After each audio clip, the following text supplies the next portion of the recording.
Technology ने हमारा जीवन इतना आसान बना दिया है और हमें इतनी सुख सुविधाएं प्रदान की है जिसके बारे में हम इससे पहले कभी कल्पना भी नहीं कर सकते थे। वहीं टेक्नोलॉजी से न सिर्फ मनुष्य का जीवन स्तर सुधरा है बल्कि देश दुनिया के विकास के क्षेत्र में क्रांतिकारी बदलाव भी आए हैं। आज दुनिया के सभी देश होड़ में लगे हैं जिसके चलते कई एक्सपेरिमेंट्स भी होते रहते हैं। ऐसे में कई गलतियां होना भी स्वाभाविक है। तो आज के हमारे इस वीडियो में हम आपको बताने वाले हैं रॉकेट लॉन्चिंग से जुड़े मिस्टेक्स के बारे में, जिसके चलते रॉकेट थोड़ी दूर जाते ही एक्सप्लोड हो गए। तो वीडियो में हमारे साथ अंत तक जरूर बने रहें। साथ ही अगर आप हमारे चैनल पे नए हैं तो इसे सब्सक्राइब जरूर कर लें और पास वाले बेल आइकन को भी दबा दें ताकि हमारी आने वाली हर लेटेस्ट वीडियो आप तक पहुंचे सबसे पहले। 17 जनवरी 1997 को अमेरिका डेल्टा 2 नामक रॉकेट लॉन्च करने वाला था, जो स्पेस में जाने वाला पहला जीपीएस रॉकेट होता। इस रॉकेट को United states air force positioning global system को सपोर्ट करने के लिए लॉन्च किया जा रहा था, लेकिन उड़ने के मात्र 15 सेकंड बाद ही ये रॉकेट एक्सप्लोड हो गया। चलिए देखते हैं कि कैसे ये एक डिजास्टर में तब्दील हो गया।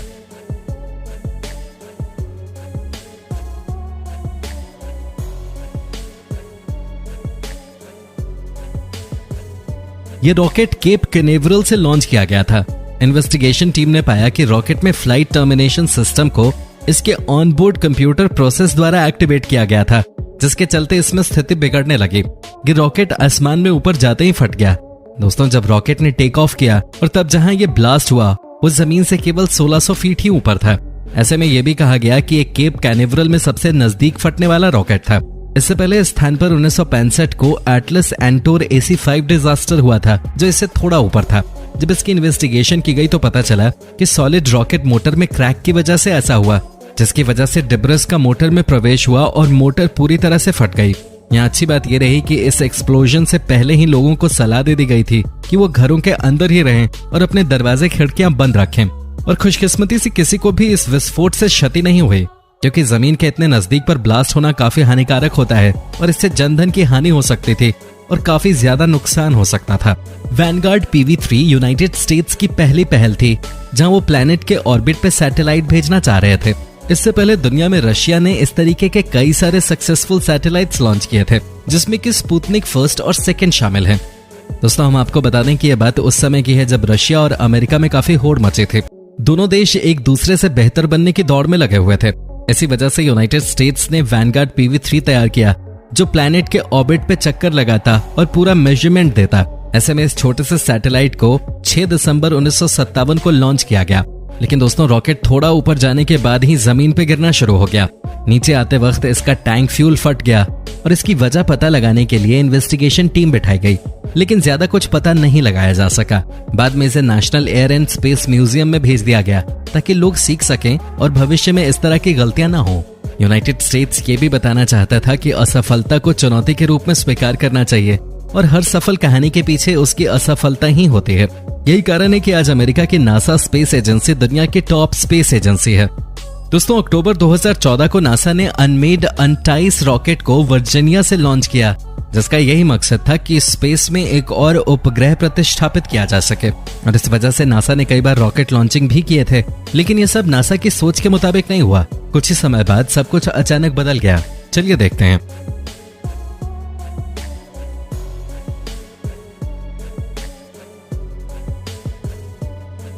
दोस्तों, जैसा कि आपने देखा किस तरह से रॉकेट लॉन्चिंग से पहले ही फेल हो गया, किस तरह रॉकेट आसमान में उड़ते ही एक्सप्लोड हो गया। रॉकेट विस्फोटित होकर पूरी तरह से खाक हो गया। नासा अमेरिकन एजेंसी ने इसकी इन्वेस्टिगेशन की, जिससे ये कारण सामने आया कि रॉकेट के 2 इंजन थे, जिसमें से एक इंजन के लिक्विड ऑक्सीजन टर्बो पंप में लीक हो गया था, जिससे एक्सप्लोजन हो गया। और ऐसा इसलिए हुआ क्योंकि टर्बो पंप के स्टेशनरी और रोटेटिंग पंप आपस में एक दूसरे से टकरा रहे थे, जिससे फ्रिक्शन पैदा हुआ और इसकी वजह से ही उसमें आग लग गई और धीरे धीरे ये पूरे रॉकेट में फैल गई। हालांकि फिर भी साइंटिस्ट का मानना था कि इतना बड़ा विस्फोट नहीं होना चाहिए था। इसकी गुत्थी को समझने के लिए दोबारा इन्वेस्टिगेशन टीम बैठी, जिसने 3 बड़े कारण बताए, जिसमें पहला कारण इंजन की डिजाइन को बताया गया, दूसरा कारण बताया गया कि टाइटेनियम और सिलिका इंजन में चले गए थे, जिसमें फ्रिक्शन के चलते विस्फोट हुआ, और तीसरा बड़ा कारण ये बताया गया कि रॉकेट की मैन्युफैक्चरिंग इस विस्फोट का बड़ा कारण बनी है। हालांकि गुत्थी तो अब भी अनसुलझी है। पुख्ता कारणों का तो अभी तक पता नहीं चल पाया है, लेकिन खुशकिस्मती से किसी को भी इस डिजास्टर से नुकसान नहीं हुआ।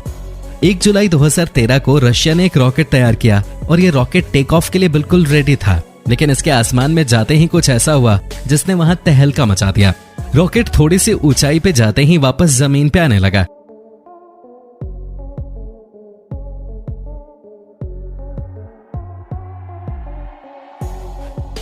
साइंटिस्ट को समझ में नहीं आया कि ये क्या हो रहा है। जब इसकी इन्वेस्टिगेशन की गई तो पता चला कि रॉकेट इंजन की इमरजेंसी शटडाउन की वजह से ये ब्लास्ट हुआ। आपको बता दें कि इस विस्फोट ने काफी तबाही मचाई, क्योंकि रॉकेट में 1600 ton highly toxic kerosene, amyl और हेप्टाइल फ्यूल मौजूद था, जो कि पूरे एरिया में फैल चुका था, जिससे पूरा एरिया पॉइजनस स्मोक से भर गया, जिससे नेचर को काफी क्षति हुई और लोगों को सांस लेने में दिक्कत हुई और बीमारियों को झेलना पड़ा। आसपास के एरिया वालों को खिड़की दरवाजे बंद रखने की सलाह दी गई। इस पूरे एक्सप्लोजन में करीब $182 मिलियन का नुकसान हुआ था। हालांकि रशिया में ऐसा पहली बार नहीं था। दिसंबर 2010 में भी 3 बार ऐसा हो चुका था। ऐसे में रशिया बार बार एक ही गलती को दोहरा रहा था, जिसके चलते रशिया की स्पेस एजेंसी पे कई आरोप लगे। दोस्तों, 15 जनवरी 1996 को इंटेलसेट 7108 नाम की सैटेलाइट लॉन्च सेंटर से लॉन्च होने के लिए तैयार थे। आपको बता दें, इसे लॉरेल नाम की कंपनी ने बनाया था।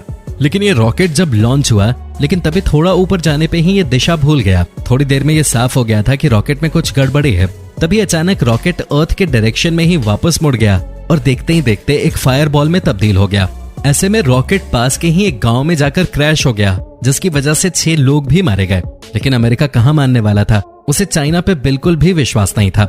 अमेरिका ने बताया कि इस रॉकेट के चलते मरने वालों की संख्या और भी ज्यादा थी। दोस्तों, आप इससे हुई क्षति का अंदाजा इस तरह लगा सकते हैं कि आसपास की पूरी बिल्डिंग डैमेज हो गई थी और काफी जनहानि भी हुई। इन्वेस्टिगेशन टीम ने पता लगाया कि रॉकेट के गाइडेंस सिस्टम में दिक्कत आने की वजह से ये रॉकेट डायरेक्शन भूल गया और एक्सप्लोड हो गया। हालांकि चाइना अब भी इस बात को नकारता है और इसकी पुष्टि करने से मना करता है। तो दोस्तों, आप इन रॉकेट लॉन्चिंग्स के बारे में क्या सोचते हैं, हमें कमेंट में जरूर बताएं। साथ ही साथ हमारे इस वीडियो को ज्यादा से ज्यादा लाइक और शेयर करें। आज के लिए फिलहाल इतना ही, मिलते हैं नेक्स्ट वीडियो में। तब तक के लिए नमस्कार।